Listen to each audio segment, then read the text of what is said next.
Le but de l'incarnation n'était pas de goûter de la nourriture ou de ressentir de la peine. Le Fils de Dieu est venu dans la chair afin d'être le sauveur de l'humanité. Tout d'abord, il était nécessaire de naître sous la loi, Galates 4:4. Nous avons tous échoué dans l'accomplissement de la loi de Dieu. Le Christ est venu dans la chair, sous la loi, pour accomplir la loi en notre nom. Matthieu 5:17. Galates 4:5.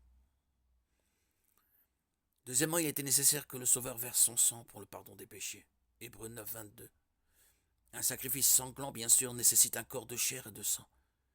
Et tel était le plan de Dieu pour l'incarnation.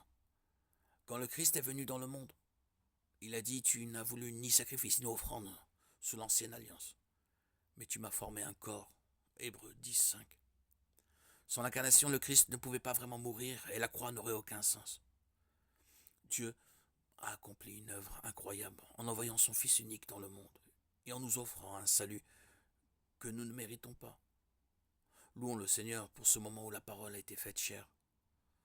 Nous sommes maintenant rachetés par le sang précieux de Christ, comme d'un agneau sans défaut et sans tache. 1 Pierre 1:19. Jésus était à la fois humain et divin, à la fois homme et Dieu.